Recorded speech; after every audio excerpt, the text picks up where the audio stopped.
If you believe your personality is your greatest strength, think again. It may not be the case. In fact, it may be your invisible prison.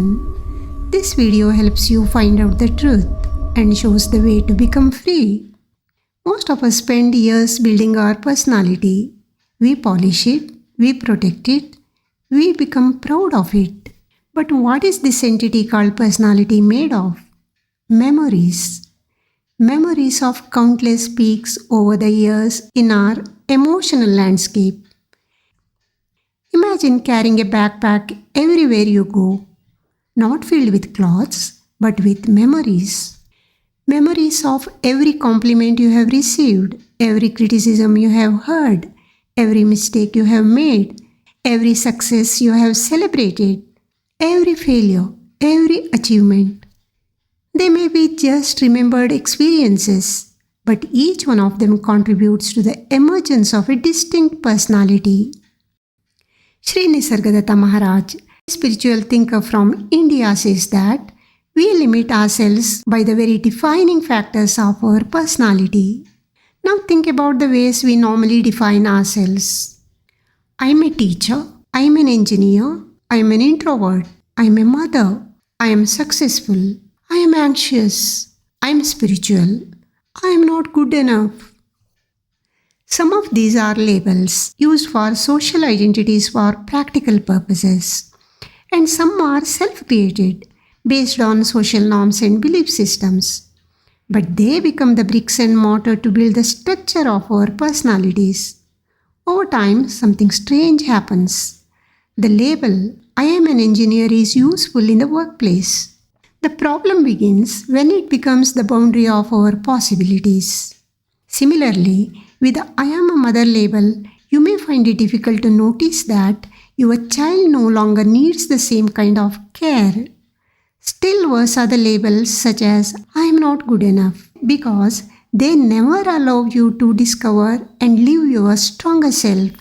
Such labels leave you unsatisfied with yourself forever. Now think for a moment how and when labels start turning into bricks and mortar for your prison. In fact, it is not your circumstances, not other people, not even your past. It is your definition of yourself that quietly becomes your prison. This is how it happens. Someone once laughed at you in school. In that very moment, a label was born in your mind. That is because I am not good enough. Years later, you are still figuring it out. How to become good enough? Now whatever you do, the question pops up. Will people laugh at me? This is how an experience becomes a memory. The memory becomes a belief. The belief becomes an identity. And the identity begins deciding how we live. Without realizing it, we start living through yesterday instead of today. For example, if someone criticized you yesterday, the event lasted only a few minutes. But your mind keeps replaying it, sometimes for weeks, perhaps filling you with resentment, even hatred. Then you are no longer responding to today's world. Instead, you are reliving a past event again and again until another event gives the mind fresh material to ruminate over. Similarly, suppose someone praised you, a boost for your self-image, really. But now you start protecting that image.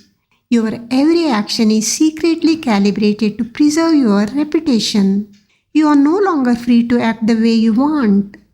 So, whether pleasant or painful, the past silently takes the control of the present. This is how we enclose ourselves in a small psychological space, and we squeeze ourselves into a limited identity. Then we spend years defending it. Nisargadatta Maharaj says that personality takes shape based on memory by identifying the present with the past and projecting it into the future. It is remarkable that modern psychology concurs with Nisargadatta on this point. Nobel laureate Daniel Kahneman makes a clear distinction between the experiencing self and the remembering self. The first one strictly lives in the now, experiencing life moment by moment. The second one acts as a storyteller, stretching life into the past and the future. In fact, we may detect both versions in ourselves, one dominating the other from time to time. The problem arises when the storyteller in us remains always dominant. It keeps itself busy remembering yesterday and imagining tomorrow. It makes us totally ignore the present and take decisions based on only past experiences. It doesn't care if these experiences are irrelevant today. It doesn't mean we should erase memory. Without it, would you even recognize your family?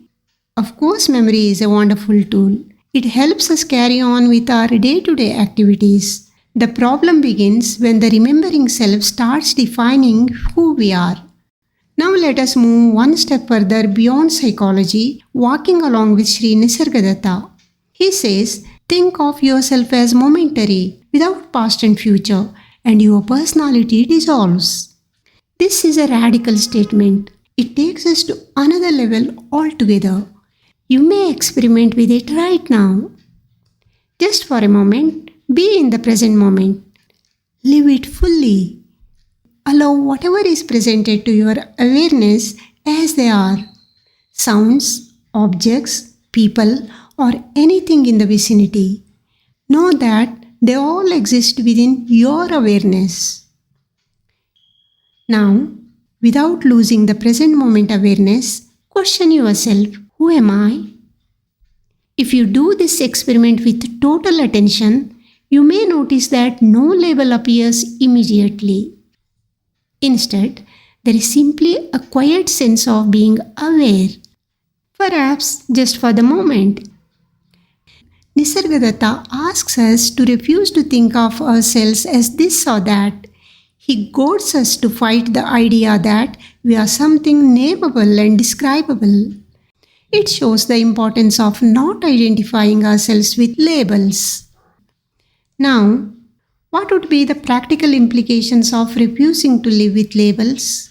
Well, perhaps nothing dramatic for others, but for the one who follows his advice sincerely, a significant shift may take place in the way one experiences himself or herself, not as a body with certain shape, but as a dimensionless, timeless center of awareness. And the whole universe is held within this awareness. Don't worry, you will still have a body, a name, a profession, relationships, and responsibilities. But they no longer define the boundaries of who you are, and the storyteller can no longer imprison you. What is your take on this topic? Share it in comment box. If you are interested in ideas that can deepen your knowledge about yourself, follow this channel. Thank you.